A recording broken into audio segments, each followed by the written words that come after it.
осуден и според со доказите ги гледаме секој ден. Ја не викам дека во Македонија дури треба да се случи промена на власта за да тоа случи. Еве бујрум, СДС нека ги суди. Мислам, мене ме гајле кој е на власт во Македонија. Само тие што се криминалци додат во затвор. Толку. Мислиш дека е изводливо такво нешто да одговараат луѓе затоа што објективни да бидеме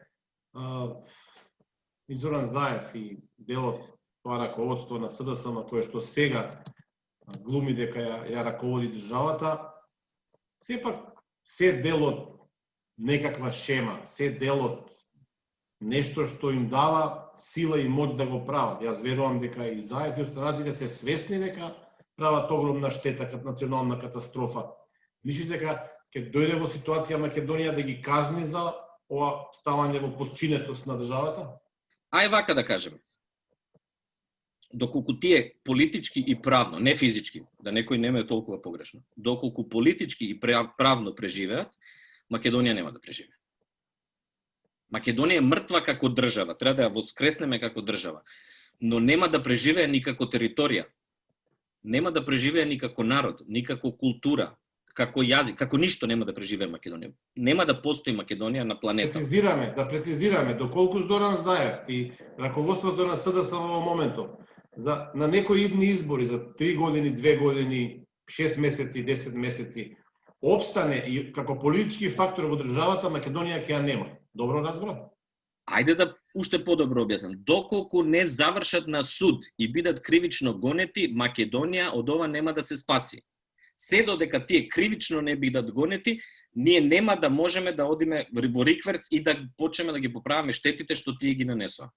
Се додека останат на слобода тие луѓе ќе продолжат да нанесуваат штета. А ќе објаснам во текот на разговорот како имаат намера тоа да го направат. И нивниот план е монструозен, но ќе дојдеме и до тоа. Може ли веднаш да одиме на тоа кога веќе дадовме вовет? Не, бидејќи прво мора да раскажеме зошто ова ни се случува и за чии интереси работат. Мора тоа да го сватиме.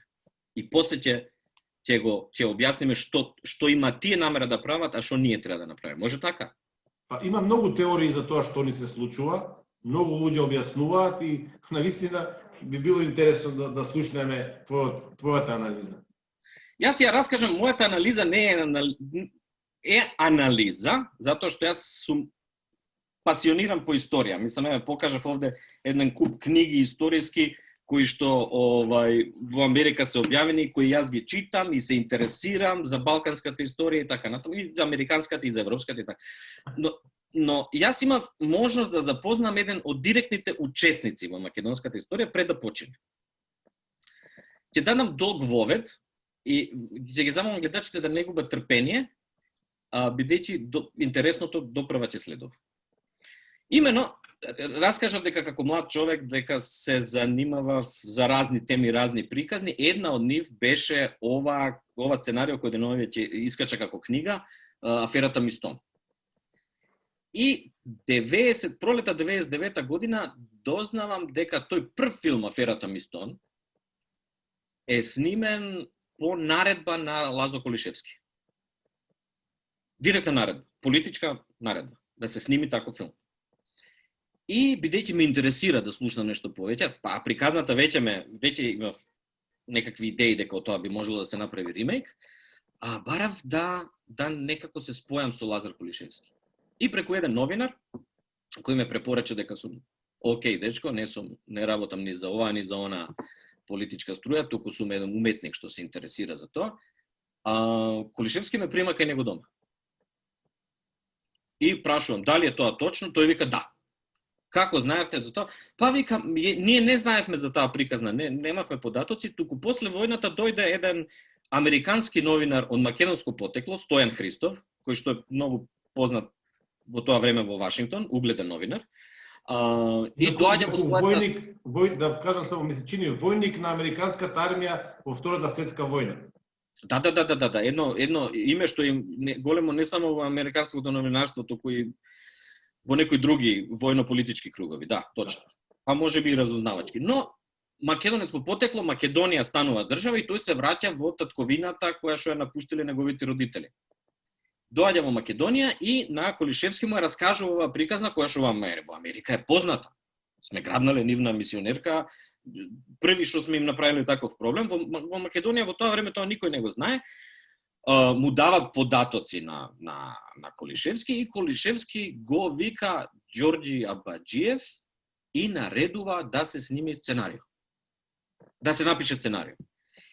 И додека го правиме овој муавет, Колишевски отвара таму една фиолка кај него и ми го вади оригиналниот примерок, првиот примерок од тоа сценарио и ми го дава, вика, еве земи. Јас земам да разгледам и тој вика, не, земи дома, носи си го. како икона да ти дам некој од пред 10 века сликана. Вака го држам, она ќе се распаднат страниците.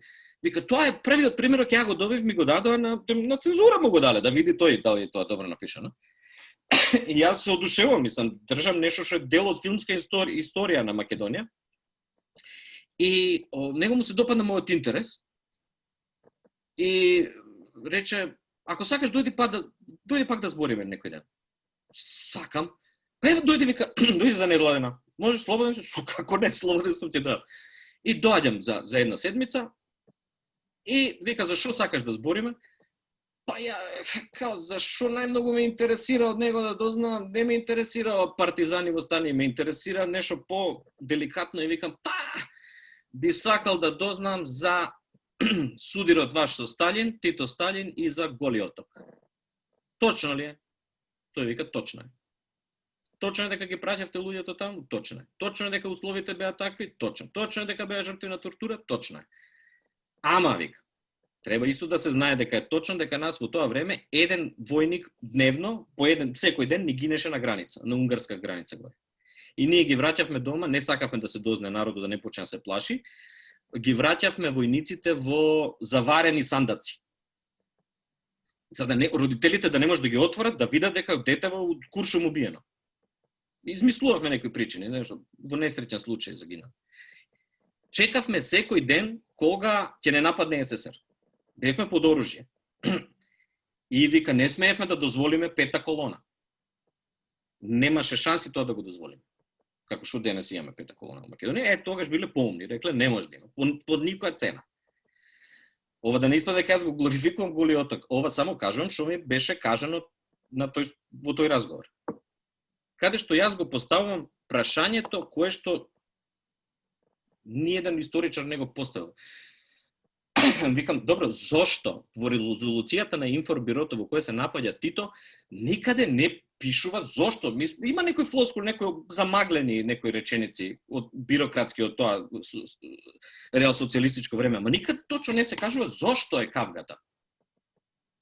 И вечерва прв пат ја изговорам, што тогаш ми кажа Колишевски, учесник во тие настани, десна рака на Тито за Македонија. Зошто се скара Сталин и Тито? Заради Македонија. Зошто се скара за Македонија? Ја бев забезекнат. Што никој не ни го кажа. Ова што го кажа сега, е вака малку, мора да признам, шокантно. Ова е шокантно, Горене, и ова ќе ви го смени ракурсот за да разберете што се случува денес. Зошто се скара Тито и Сталин за Македонија? Ја, однака, млад човек, сценариста, приказна ми се нуди. Натацна. Затоа што вика Македонија беше дел од тајните договори помеѓу Тито, Ѓорги Димитров и Никос Захаријадис, како јадро околу кое ќе треба да се обедини идната Балканска федерација. Обединета Македонија требаше да биде републиката околу која ние ќе се споиме. И ние, јас, Тито и Ѓорги Димитров имавме состаноци без знаење на Москва, затоа што вика Ѓорги Димитров беше голем човек и голем патриота. Тој знаеше дека од Сталин ништо добро не го чека и сакаше да ја отргне Бугарија од руското влијание. И јас, вели Колишевски, јас со Ѓорги Димитров си пружив рака Пиринска Македонија да влезе во составот на тогашна Народна република Македонија. Како залог за заедничката иднина. И тогаш почна во Бугарија да се отвараат македонски школи и ние почнавме да праќаме буквари, учебници, почна да се отвараат театри, институции и се дозволува на првиот попис во новата социјалистичка Бугарија слободно да се изјаснуваат луѓето и некои 150.000 луѓе се изјасниле како македонци. Ова е официјален податок. И ние, тоа беше планот со Бугарија, а истовремено имавме план такови со Грција. Заради што Маркос можеше, вика, и да биде убиен во Сталиновите чистки. Генерал Маркос, водачот на демократската армија на Грција. Бидејќи во Грција во тоа време владе граѓанска војна. Мислам, владе, трае, започнува заправо. Допрва започнува граѓанската војна, во која што, нели, комунистите војуваат, креваат востание против ројалистите, монархистите, против кралот, за создавање на некоја нова комунистичка република таму. Населението словенско-македонско, како што тие го викаат, во Егејска Македонија, не е под контрола на демократската армија на Грција. Туку е под контрола на Скопје. Те имаат посебни институции кои се викаат СНОФ, Славјано-македонски народно-ослободителен фронт. И тие не се лојални на Грција, тие си се лојални на Скопје. Во Скопје добиваат инструкции. Како ќе кажат Тито и Лазо, така вие ќе прават таму. Во договори помеѓу Југословенската комунистичка партија и Грчката комунистичка партија даден е изим да СНОФ влезе во составот на ДАГ.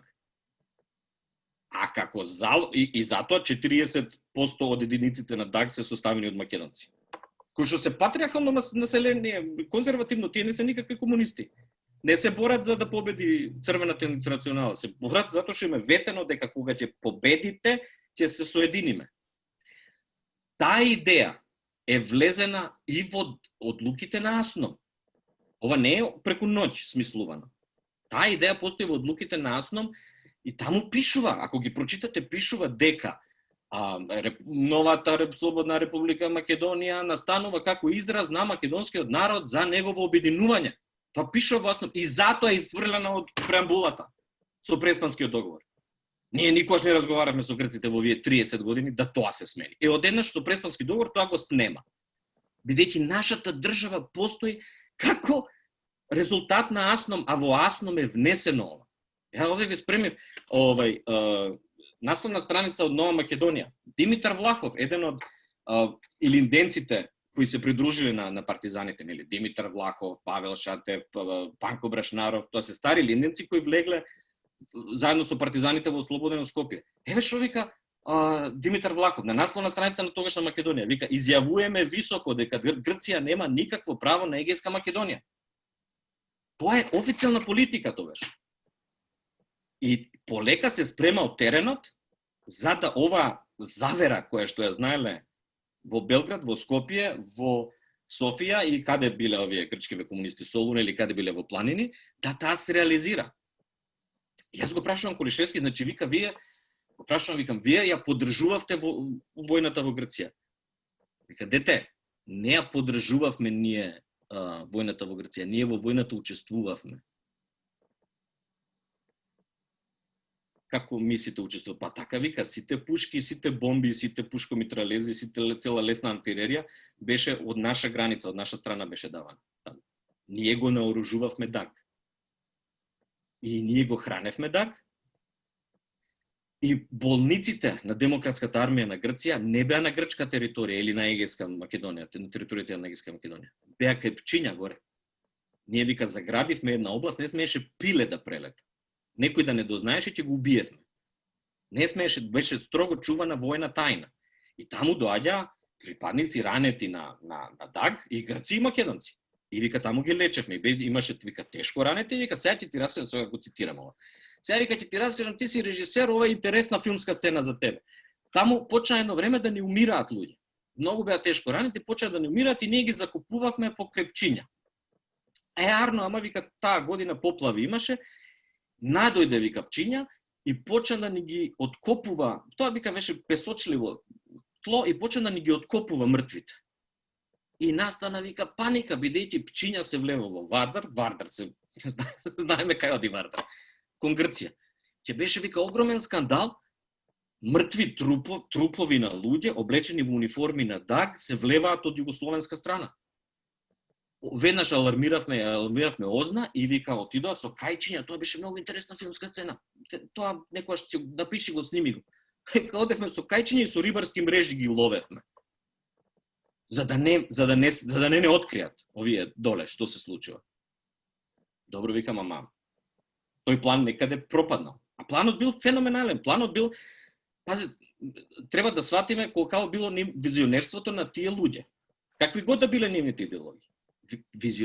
Планот предвидувал создавање на Балканска федерација за прв пат во историјата на светот. За прв пат Балканот, кој што е разединет и на кој што живеат закрвени народи, да бидат обединети, а срцето околу кое ќе се обедини тој Балкан, да биде Македонија. Таму каде што најмногу се караат балканските народи. Кај што е раздорот. Па тоа што е раздор да стане семена слога. И во таа Балканска федерација, тоа повеќе нема да биде регионална мала сила владеена од големите сили. Не, тоа ќе стане европска сила во тој случај. Тука ќе има многу народ и многу територија. И таа сила ќе командува не било кој, туку Тито, кој што е еден од 5 лидери на антифашизмот во светот. Нели? Черчил, Рузвелт, Сталин, Мао Цетунг и Тито. Тие се 5. Значи, човек со, колку го признаваат и во Вашингтон, и во Лондон, и во Москва, човек кој држи во тој момент пола милион луѓе под оружје. Не може да му придат. Ова е веројатно објаснувањето зошто толку многу и Захариева, и Каракачанов, и Борисов толку многу се занимаваат со Тито. Кај сега Тито испадна? Сега Тито им пречи. Тито умре 80 години, пред 40 години умре Тито, имав 8 години умре Тито, 9. Како се Тито стана тема на мова? Еве зошто Тито станува тема на мова. И во таквата Балканска федерација, доколку се остварила, трите дела на Македонија не само што ќе биделе обединети, туку ќе бил еден дисбаланс. Немало веќе новата Југославија да биде на оска правена помеѓу хрватите и србите, па кој ќе се раскараа да пропадне Југославија. Не, србите ќе беа еден од големите народи во таа држава. Тука ќе имало 7 милиона грци, ќе имало 7 милиона бугари и така. Тоа е веќе сериозна држава што искача на 3 мориња. Тоа е сериозна сила со која више никогаш повеќе во историјата не би можел никој од страна да се зафркава, доколку балканците би останале сложни. Тоа некој во Москва го има дознаено. И 47 година, кога се склучува мировен договор помеѓу Бугарија и по земјите победнички, ова исто треба да се каже, Бугарија има подпишано договор со земјите победнички, СССР, Соединетите држави, Велика Британија и Југославија. А бидејќи сме правен наследник на Југославија, значи и со Македонија. Во тој договор Бугарија, цитирам, ја признава вината за учеството, за окупацијата на делови од Вардарска Македонија и Јужна Србија. Окупација, односно бугарски подпистој. Прифаќа да плаќа репарации кои што подоцна Тито им ги има простено, бидејќи нели ќе се обединуваме, сега нема да ни плаќате репарации кои ќе бидеме една држава.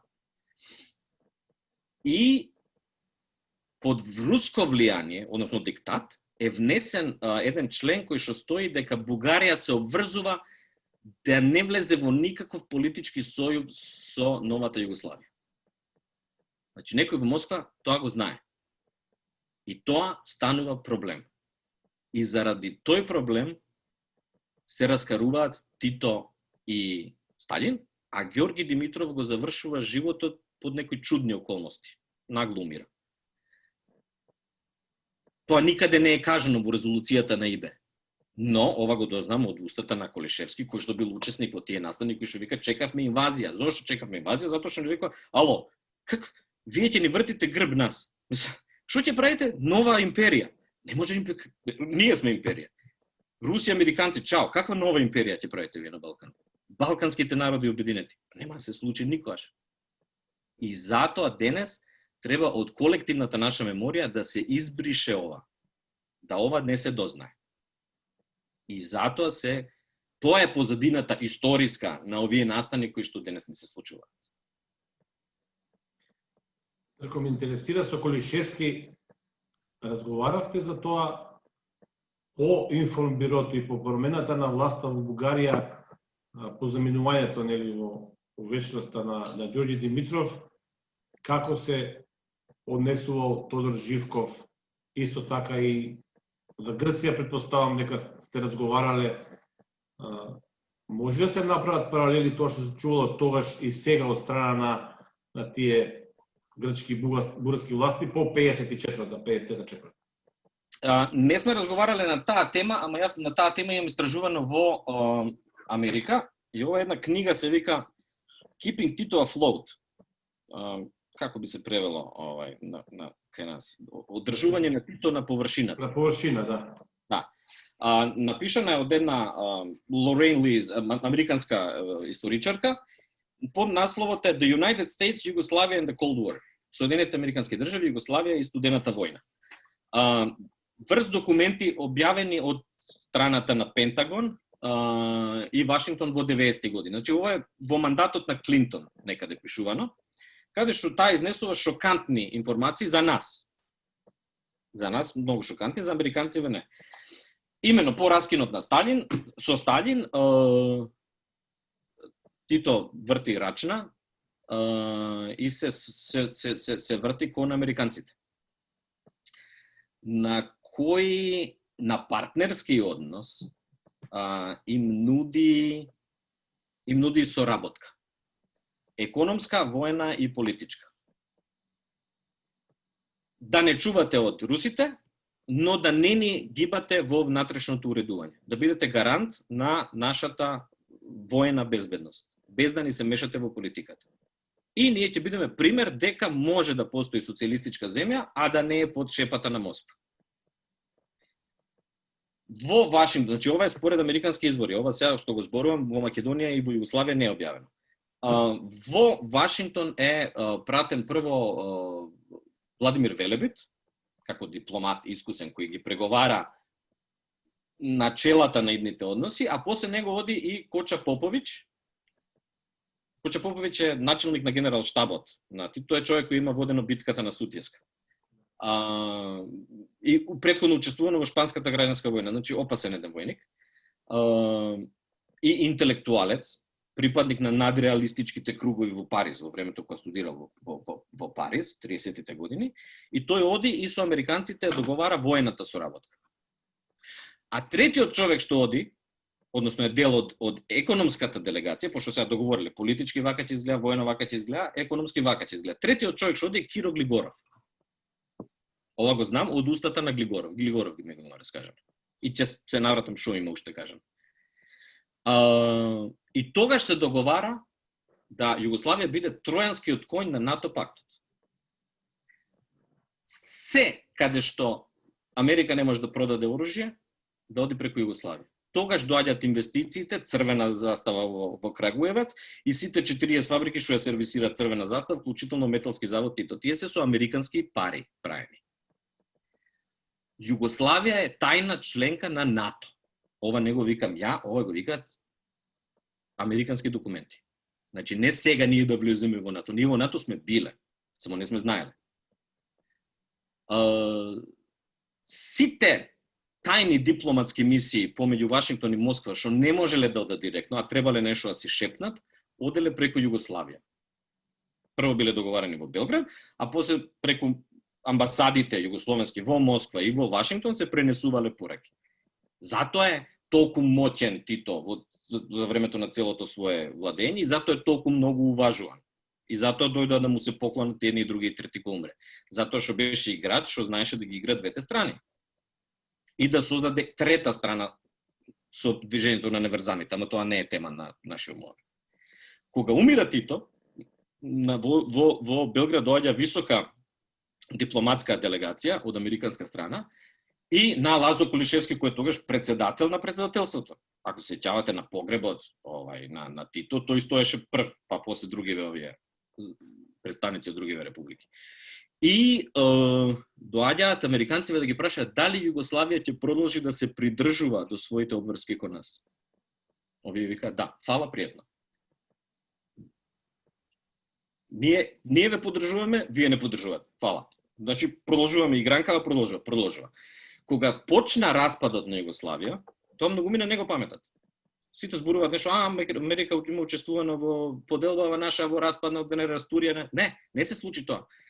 Джеймс Бейкер, министерот за нивниот министер за надворешни работи кај Буш постариот, кој тогаш беше претседател, тој кажа дека Америка ја поддржува унитарност, да остане цела Југославија. Не се сеќам на точната фраза. И му да има дадено финансиска поддршка на Анте Марковиќ. Ја се сеќам Анте Марковиќ кога се врати од Вашингтон цел весел на аеродром, добивме американски пари. Вклучително му даваат и пречутно право, ако треба да изврши воен удар и да ги поапси овие Милошевиќ и Туџмани и така натаму.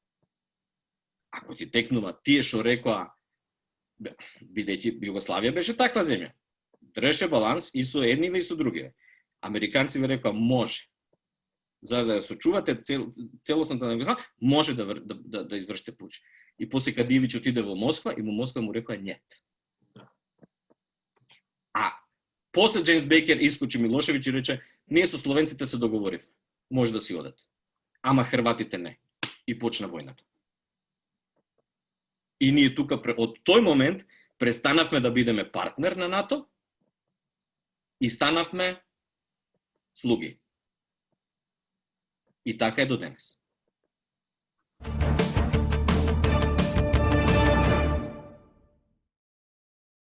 Јас се сеќавам и на понудата на тогашната европска заедница, нели, тогашниот италијански министер за надворешни работи како председавач со Европската заедница, Европската унија денешна, нели?